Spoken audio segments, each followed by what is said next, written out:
Hello friends, എല്ലാവർക്കും movie talks റിവ്യൂവിന്റെ പുതിയൊരു video കിട്ടും. അപ്പോൾ ഇന്നത്തെ വീഡിയോ ഭാഗത്ത് നമ്മൾ പറയാൻ പോകുന്നത് ഡയറക്ടറിനെ നായകനാക്കി ലിജോ ജോസ് പല്ലിശ്ശേരി അണിയിച്ചെടുക്കുന്ന മലൈക്കോട്ടെ ബാലു എന്ന സിനിമ നാളെ തിയേറ്ററോട്ട് റിലീസ് ചെയ്യുമ്പോൾ ചിത്രത്തിന്റെ ട്രെയിലറിൽ നിന്നും അതുപോലെ തന്നെ ടീസറിൽ നിന്നും എനിക്ക് മനസ്സിലായ കുറച്ച് കാര്യങ്ങൾ, അതായത് ചിത്രത്തിന്റെ സ്റ്റോറിയെ കുറിച്ചുള്ള കുറച്ച് കാര്യങ്ങളാണ് ഞാൻ ഇന്നത്തെ വീഡിയോ ഭാഗത്ത് പങ്കുവെക്കാൻ പോകുന്നത്. ഇതൊരിക്കലും സിനിമയായിട്ട് യാതൊരു ബന്ധം ഉണ്ടാകണമെന്നില്ല, ഉണ്ടാകാതിരിക്കണമെന്നില്ല. എന്തൊക്കെയാണ് നമുക്ക് ആ ഒരു സ്റ്റോറി ബേസ് ഒന്ന് നോക്കാം. അപ്പോൾ വീഡിയോ ഇട്ട് പോകുന്നതിന് മുമ്പായിട്ട് ആദ്യമായിട്ട് ചാനൽ കാണാൻ സുഹൃത്തുക്കളാണെങ്കിൽ പുത്തൻ പുതിയ സിനിമാ വിശേഷങ്ങൾ ആകും തന്നെ അറിയാൻ വേണ്ടി ഇപ്പോൾ തന്നെ ചാനൽ സബ്സ്ക്രൈബ് ചെയ്ത് വെക്കുക. ചിത്രം ഇന്ന് പ്രസന്റ് കാലഘട്ടത്തിൽ നിന്ന് ഒരു മുത്തശ്ശി തന്റെ കുട്ടികൾക്ക് അല്ലെങ്കിൽ ഒരു മുത്തശ്ശൻ തന്റെ കുട്ടികൾക്ക് ഒരു കഥ പറഞ്ഞു കൊടുക്കുകയാണ്. ഒരു നാടോടി കഥ.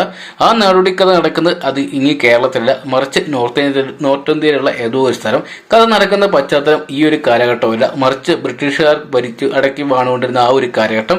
അവർ അങ്ങനെ നശിച്ചു കിടക്കുന്ന ആ ഒരു നാട്ടിലോട്ട് നാടോടികളെ പോലെ അല്ലെങ്കിൽ അഘോരികളെ പോലെ ദൈവാംശമുള്ള ഒരു മനുഷ്യൻ എത്തുന്നു. നമ്മുടെ അഖണ്ഡയ്ക്കകത്ത് നമ്മുടെ ബാലകൃഷ്ണയൊക്കെ വരുന്ന പോലെ.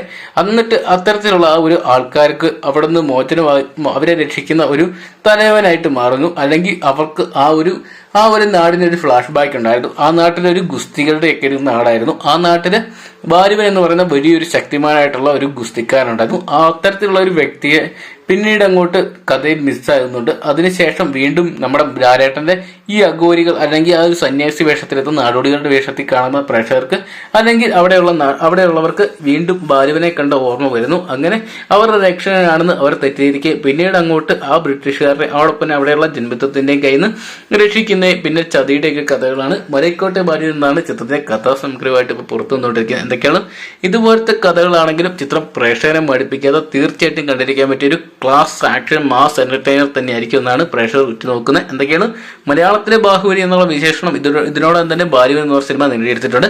അത്തരത്തിലുള്ള ഒരു സിനിമയായിട്ട് മാറ്റാൻ നമുക്ക് പ്രതീക്ഷിക്കാം. ചിത്രത്തിന് 2 പാർട്ടായിട്ട് വരുന്നുണ്ടെന്ന് ചിത്രത്തിന്റെ ഒരു ഇന്റർവ്യൂ സൂചനകൾ നൽകിയിട്ടുണ്ടായിരുന്നു. അങ്ങനെയാണെങ്കിൽ ബാഹുബലി പോലെ തന്നെ ചിത്രത്തിന്റെ സെക്കൻഡ് പാർട്ട് ബാലുവിന്റെ 2 കഥാപാത്രങ്ങൾ തന്നെ എക്സ്പ്ലെയിൻ ചെയ്യുന്ന ഒരു സ്റ്റോറി ആയിട്ട് മാറുമെന്നും കണ്ടു തന്നെയാണ്. അപ്പം എന്തൊക്കെയാണ് ഊഹാഭാവങ്ങൾക്ക് വിട പറയാൻ മണിക്കൂറുകൾ മാത്രമേ ഉള്ളൂ. അപ്പം നാളെ തിയേറ്ററിൽ നിന്നിട്ട് നമുക്ക് മലൈക്കോട്ടെ ബാലു എന്ന് പറഞ്ഞ സിനിമ കുറച്ച് മണിക്കൂറുകൾ കൂടി കാത്തിരുന്ന് കാണാൻ സാധിക്കുന്നതായിരിക്കും. അപ്പം നിങ്ങൾ എത്ര പേരാണ് നാളെ മലൈക്കോട്ടെ ബാലു എന്ന് പറഞ്ഞ സിനിമ ഡയറക്ടർ ചിത്രം കാണാൻ വേണ്ടി കാത്തിരിക്കാൻ കമന്റ് ബോക്സിൽ നോക്കുക. വീഡിയോ ഇഷ്ടപ്പെടുമെങ്കിൽ ലൈക്ക് ചെയ്യാനും ഷെയർ ചെയ്യാനും ചാനൽ സബ്സ്ക്രൈബ് ചെയ്യാനും മറക്കണ്ട.